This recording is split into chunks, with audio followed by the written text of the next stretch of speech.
Vamos à resolução do nosso primeiro exercício, a nossa calculadora, que vai receber dois valores, e fazer as operações aritméticas sobre esses dois valores e exibir os resultados. Então, precisamos de dois valores, vamos definir duas variáveis. Vou começar com a variável x, e vou colocar um valor 10, e depois vou criar uma variável y, que vai ter o valor 20. Assim como em uma linguagem natural, a gente pode expressar as mesmas ideias de formas diferentes, utilizando até tons de fala diferentes ou expressões diferentes. Como assim? Quando a gente vai saudar uma pessoa na rua, cumprimentar, a gente pode dar simplesmente um oi, pode falar um bom dia, pode falar um bom dia, senhor, ou bom dia, seja muito bem-vindo, senhor. Cada uma dessas formas de expressão tem uma formalidade diferente e dá para quem ouve uma interpretação diferente, desde um simples gesto casual e ou até uma grande expressão de respeito. A mesma forma quando a gente fala com linguagem de programação, a gente pode expressar a mesma ideia de formas diferentes com ligeiras consequências diferentes. Até então, a gente tinha feito atribuições simplesmente dando um nome da variável, recebendo um valor. Agora, para programar com um pouco mais de cuidado, com um pouco mais de segurança, a gente vai adicionar uma palavra-chave. Uma palavra que tem um significado especial para o JavaScript, que é a palavra let, sempre que a gente definir uma variável nova. Então, se a variável não existia, a gente vai colocar a palavra let antes dessa atribuição, tá bom? Pouco a pouco, em outras aulas, a gente vai compreender melhor o significado, mas no momento a gente vai pegar como boa prática. Sempre que eu utilizar uma variável que até então não tinha utilizado e eu estou fazendo uma atribuição, a gente vai utilizar a palavra let antecipando o nome dessa variável. Então, lendo let x, ou seja x igual a 10, ou seja x recebendo o valor de 10, seja y recebendo o valor de 20. Ok. Vamos criar mais 4 variáveis para armazenar os valores gerados pelas operações. Eu vou colocar como resultado. Resultado, o nome das variáveis em JavaScript, elas podem começar por uma letra, por um símbolo de dólar, por um símbolozinho de hash. E, após isso, é qualquer conjunto de caracteres alfanuméricos contando que não tenha espaço no meio nem operações.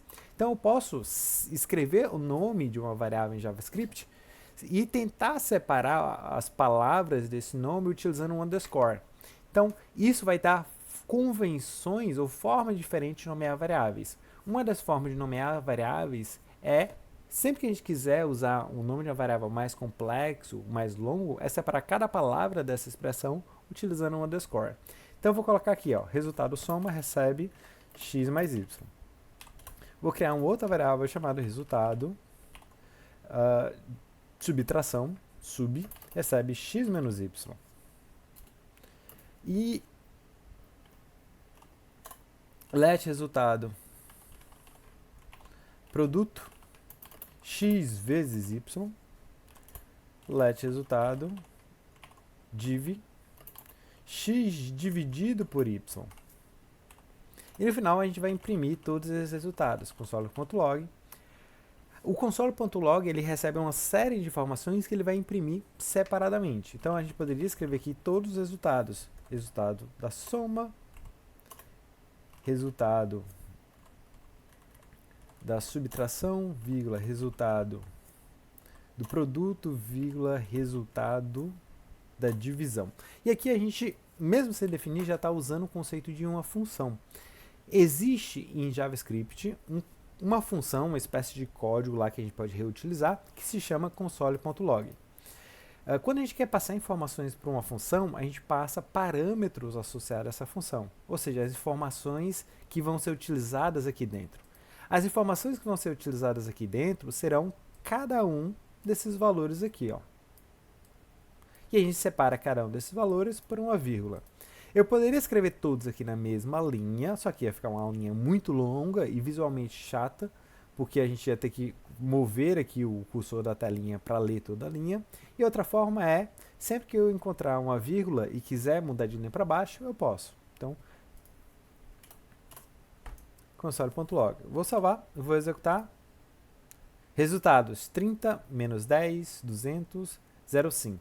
A gente pode tornar esse código um pouquinho mais acessível, no sentido de ser mais fácil de ler, um pouco mais interessante visualmente. Exemplo, a gente pode colocar aqui antes de cada um dos resultados o que vai ser impresso, por exemplo, uma string chamada soma, dois pontos. Vamos colocar só o da soma, depois a gente se preocupa com o restante. E vou terminar aqui. E vou executar. Ó, soma, dois pontos, tal valor. Não ficou mais interessante? Vamos colocar aqui subtração.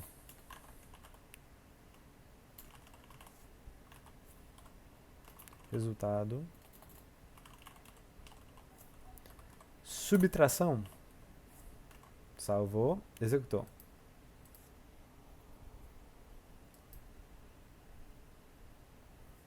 Apertei múltiplas vezes, desculpa. Soma 30, subtração menos 10. Ah, tá ficando visualmente mais atrativo.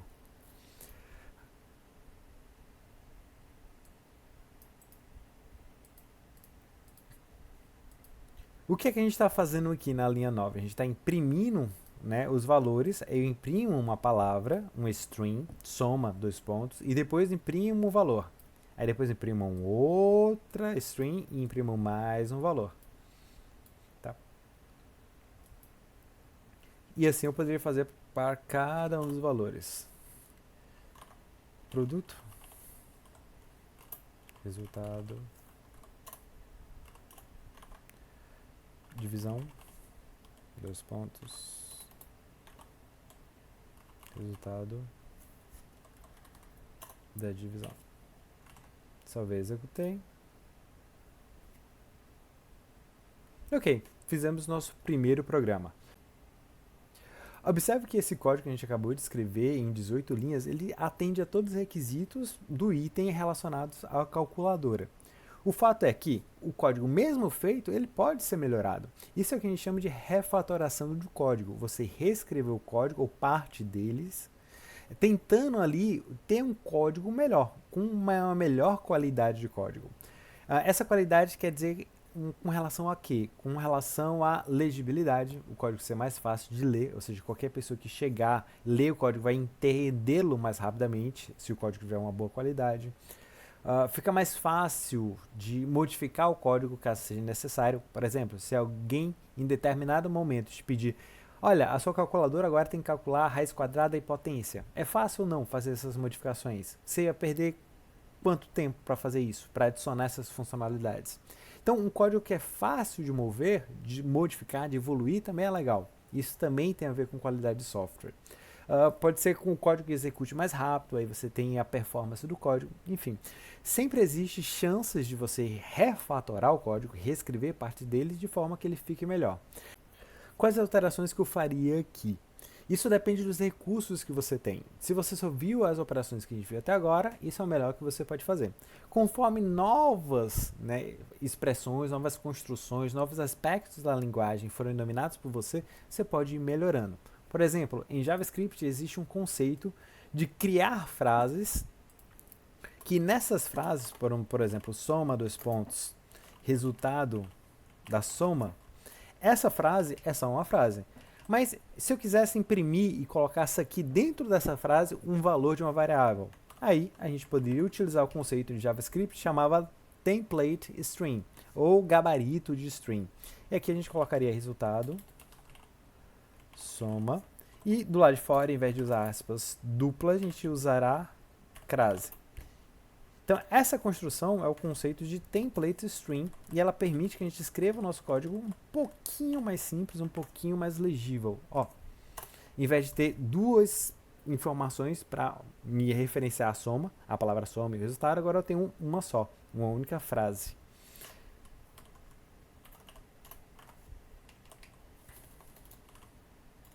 Sub.